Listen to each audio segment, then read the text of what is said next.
Hello friends, I will now discuss question number 3 of the topic structure of the atom. In this question, we are supposed to discuss the limitations of Rutherford's model of the atom. तो मैं Rutherford's model की limitations discuss करने से पहले उसकी सारी main features आपके साथ डिस्कस करूंगा और फिर हम देखेंगे कि उन फीचर्स में से कहां पर लिमिटेशंस बाद में हमें पता चले। तो let us first discuss Rutherford's model. तो रदरफोर्ड ने जो nuclear model of atom propose किया था उसमें फॉलोइंग फीचर्स थी।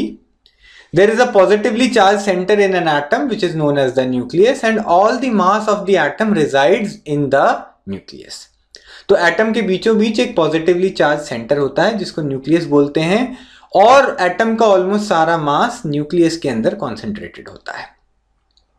अब जो इलेक्ट्रॉन्स होते हैं वो न्यूक्लियस के अराउंड रिवॉल्व करते हैं इन सर्कुलर पाथ्स। जैसे प्लैनेट सन के अराउंड रिवॉल्व करते हैं, कुछ इसी तरीके से इलेक्ट्रॉन्स न्यूक्लियस के अराउंड रिवॉल्व करते हैं इलेक्ट्रिक फोर्स ऑफ अट्रैक्शन की वजह से। The size of the nucleus is very small as compared to the size of the atom. तो जो न्यूक्लियस है, जो पॉजिटिव चार्ज है वो सेंटर में, उसका साइज बहुत छोटा होता है और सारा मास वहां पे कॉन्सेंट्रेटेड होता है। अब इस थ्योरी में देयर वर सम लिमिटेशंस, उस लिमिटेशन को हम देखेंगे। यहाँ पे सेकंड पॉइंट पे ध्यान देंगे, electrons revolve around the nucleus.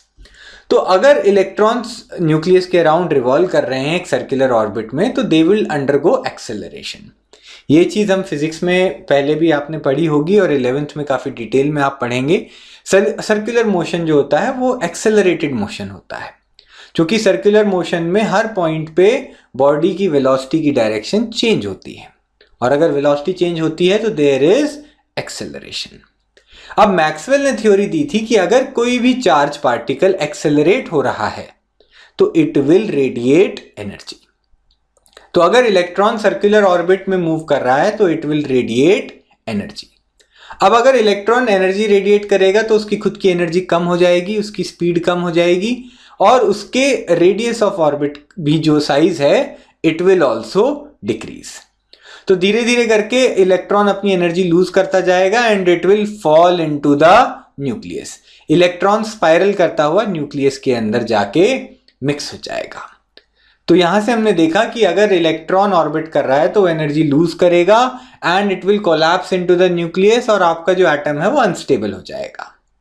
लेकिन ऐसा होता नहीं है। हम जो नेचर में मैटर देखते हैं उसमें एटम्स आर स्टेबल। तो यहां से हमने देखा कि Rutherford's model had some limitations. So this is the required discussion. If you have found this video useful, do like it and share it with your friends. Please do not forget to subscribe to our channel. Thank you so much for watching.